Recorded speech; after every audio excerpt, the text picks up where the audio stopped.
I know there are people who's been cheated on and got hurt from discovering that their partner wasn't loyal, but I believe my case is even worse. And that's because my husband was upfront that he was going to cheat before he even had an affair. Allow me to cheat just for a night, since my ex-girlfriend asked me to spend the night with her. That's what he said. When I responded with, fine, he was thrilled. Thanks! Honesty is indeed the best policy when married. Well, just as my husband said, honesty is the best policy. So I decided to live my life honestly too, just like him. Whatever happens to him, it's not my business anymore. I am Catherine. My boyfriend, whom we'll call Bob, is pretty blunt and can't lie. Plus, he can't refuse anyone when asked a favor, so he's always happy to help out others. That's also what I loved about him. I thought that if I married him, we could be a couple that trusted each other and kept no secrets, which is why I decided to get married to him. One weekend, Bob solemnly said to me, Catherine, you fell in love with my honest nature, right? Yes. That and your inability to refuse a favor. Your good-natured personality. Then, Bob slowly pulled out a receipt from his wallet. I wanted to be honest with you, Catherine. I went here after work yesterday. The receipt Bob showed me was from a strip club in Manhattan. The total bill, $1,000? My client insisted on going there, so I couldn't refuse. My boss left me and went home first, so I had no choice but to pay. This is a business expense,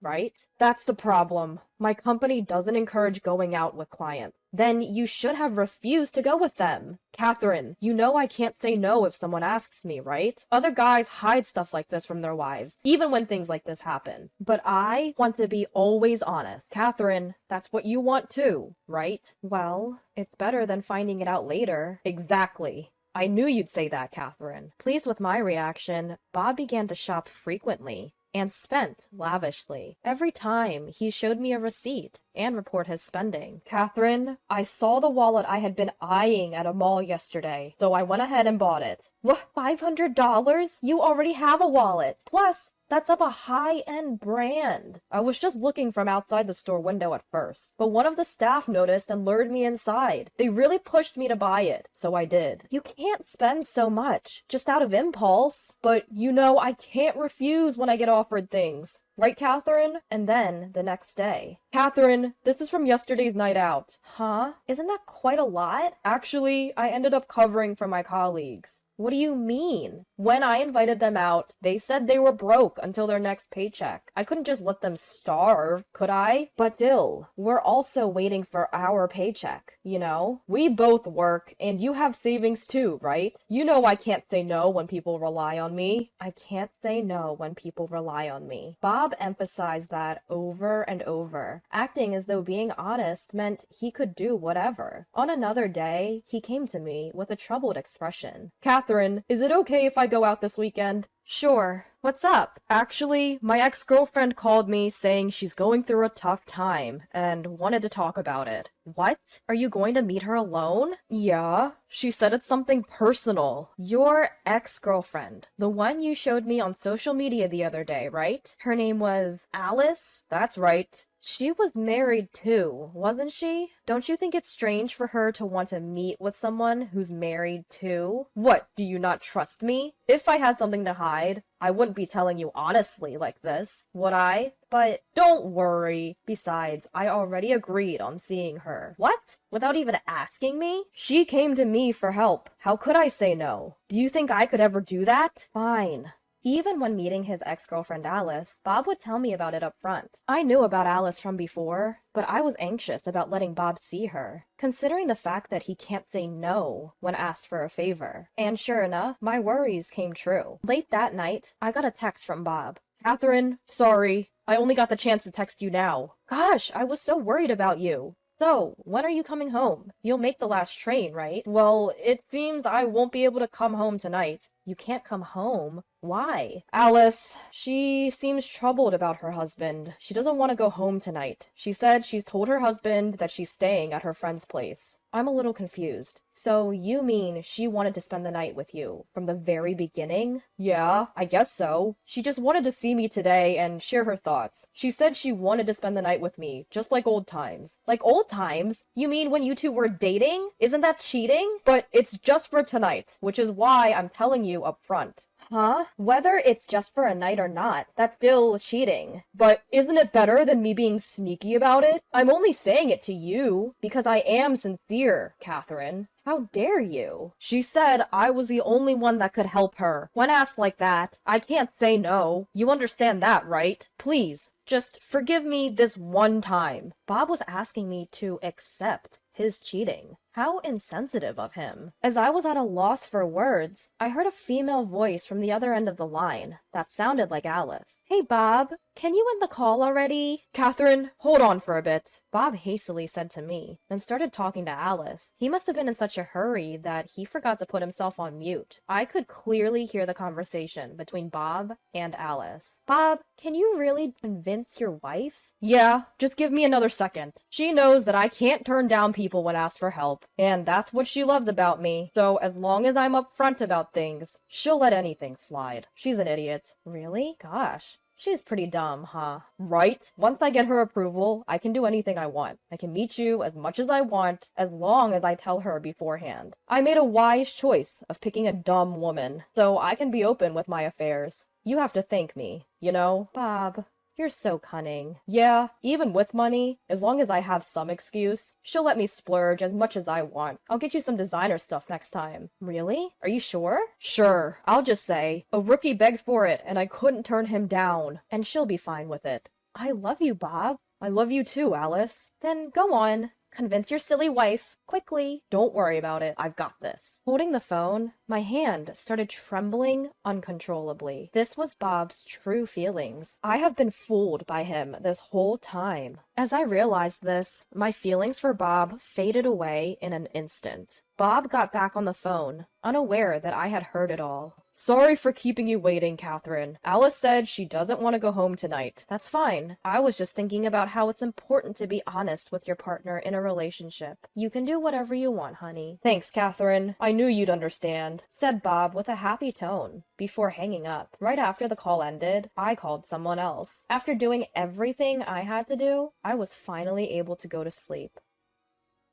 Bob returned home in a good mood. Catherine, I'm back. Welcome back. I see you're in a good mood. Yeah, I was just appreciating how understanding you are. If I'd come home right away, I would have felt guilty towards Alice. But I hate lying to you, Catherine. That's why I think it was right to tell you the truth. It's important to always be honest about these things. Yes, indeed. Bob, will you continue to be honest with me forever? Of course. I could never lie or keep a secret from you, Catherine. I will tell you everything, honestly. No matter what happens. I hope you keep your words, baby. Just as I said that, the doorbell rang. It looks like he's here. At those words, Bob asked, "Who's here?" Without a word, I invited the visitor into our house. A man entered our living room and immediately shouted at Bob upon seeing him. "You're the one Alice is cheating on me with, aren't you?"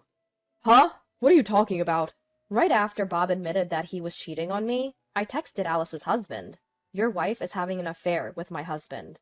It seemed that Alice's husband had suspected something was off, and so he believed me without a doubt. And so, he requested to speak with my husband once, and I gave him our address. Bob was flustered as he glanced at Alice's husband and me. To him, Alice's husband said, "I heard from your wife that you were with Alice last night. What's going on? Catherine said that?" Bob seemed to finally grasp the situation. He started making excuses to Alice's husband. No. You've got it all wrong. It's a misunderstanding. A misunderstanding. Yes. I was indeed with Alice last night, but it was just a casual hangout. Like a reunion. Nothing inappropriate happened. Without missing a beat, I chimed in. Bob, have you forgotten what you said earlier? You promised to be honest, right? You told me yesterday it's just for one night. Please forgive my affair with Alice. Didn't you? Upon hearing my words, Alice's husband became even more irate. I knew it! She was cheating on me. Bob probably realized that he couldn't get away with this, and he finally admitted to having an affair. Alice's husband was fuming, demanding for compensation as Bob repeatedly apologized. In the end, Bob had no choice but to swallow whatever conditions the man had thrown at him. Once Alice's husband had a written promise for compensation, he finally left. As soon as we were alone, Bob turned on me. Why the hell did you tell Alice's husband? Because you said we should always be honest, remember? It's not fair if I'm the only one that knows about your affair. Bob couldn't argue with that and suddenly became quiet. Just because not everyone is as understanding as you, Catherine. Anyway, what's done is done. We need to figure out how to pay off this compensation now. At this rate, we'll never be able to pay it off while maintaining our current lifestyle. He really overcharged us. Well, you had no right to refuse, did you? And it wasn't a situation where we could negotiate the amount, right? But if it's you and me, we can surely overcome this. Catherine, can you take on more work? Why should I? There's a limit to how much we can cut back on living expenses, and my company forbids having side jobs. I think the only option is for you to take on another job to pay off our compensation. That's not what I mean. I'm asking, why do I have to pay for what you did? Well, aren't we a married couple? Aren't we supposed to team up and overcome this together? Don't make me laugh. Why do I have to clean up after your mess? I am the one who got cheated on here. But you approved of me having an affair, didn't you? So you're also responsible to pay compensation. That's ridiculous. If anything, I'm the one who should be demanding alimony. You can't demand alimony while you're married to me. Yes, I can, because I have no intention of staying married to you. What? Why not? Don't you understand? Why don't you reflect on your actions? You used our money because you can't say no to people, and then you cheated on me. Do you think I'll let everything slide just because you don't hide them from me? I am tired of being with an idiot like you. I handed Bob the divorce papers I had prepared. Let's get divorced. Our marriage is over. What? But we've been doing well so far. You're the only one who thinks that. I've been keeping up with your crap and lied about my feelings all this time. From now on, I'm going to be true to my feelings and live my own life. As you said, honesty is the best policy after all. My honest feelings right now are that I want to divorce you as soon as possible. That's it. Catherine, goodbye. Wishing you the best, Mr. Honest Cheater. My bags were already packed. I said everything I wanted to say, grabbed my bags, and left the house. This house will also eventually be subject to property division. For now, I just don't want to see Bob's face anymore. With all this evidence of his affair, I'm sure I'll be able to claim alimony without any problem. It might be nice to stay at a nice place somewhere for a few days while leisurely looking for a new home. Maybe Bob was at a loss for words, because he didn't say anything that day. The next day, as soon as I got to work, I got a call from Bob. Catherine, did you talk about me at your office too? After Bob declared that he was going to have an affair, it wasn't just Alice's husband that I reached out to. I had informed everyone about Bob's affair, his workplace, parents, and relatives, and even his friends. Yes, that's right.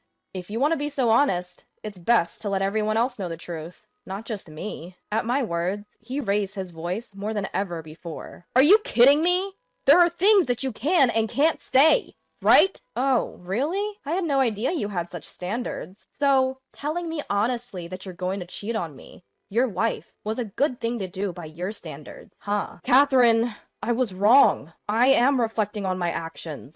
Help me. I've been called to the executive office first thing in the morning, and they've decided to send me off to a remote area. Oh, wow. Really? With rumors of my affair circulating throughout the company, it doesn't look like I can work at the headquarters anymore. And I have to repay the damages on top of my salary plummeting. I can't make it without you. Well, you should have thought about my feelings more then. It's too late now. What the hell? I've even apologized to you already. You're partly to blame for me being sent to the countryside. You snitched on me. So I'm not paying you any damages.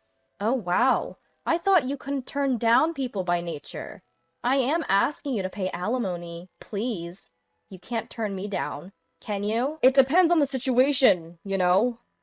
Well, your foolish double standard got you into this. Basically, you brought your own self down. Unfortunately, I won't withdraw my claim for damages. This is something you're legally obligated to pay. You can't avoid it. Fine. I won't ask you for anything anymore. So, you're going to pay me? We're splitting our savings in half for property settlement. So don't touch my share. I get it. I've done a lot of favors for my friends up to now. If I ask around a bit, I'm sure there'll be plenty who lend me money. I doubt that. You cheated on me. Do you really think your friends would want to lend you money to pay for alimony? I'm not going to go into that much detail. I'm just gonna tell them that I need to borrow money because I'm in a tight spot. Even if you don't mention it, everyone already knows. Did you tell my friends too? Well, being honest is your policy, right? Stop joking now! I guess I have no choice but to ask my mom. Your mom, huh? Don't tell me. You... Yes, of course. I told your parents everything too. I finally understood that being honest isn't always easy. I was so busy informing your workplace, friends, and parents about your affair while you were out having fun with Alice. I'm screwed! It's all over now! I could hear Bob's despair from the other end of the phone. He was facing a future of living alone in the countryside, unable to rely on anyone, and spending his days repaying damages. All of this was the result of his own actions. He fooled around doing as he pleased, under his motto of being true to oneself. On the other hand, I met another man a few years later, and was now about to get remarried. My new partner is a person who isn't afraid of turning people down, and is always considerate of my feelings. It's the bare minimum. But now that I've broken up with Bob, I finally realized the importance of having a partner that respects you. This time, it seems like I'll have a happy marriage.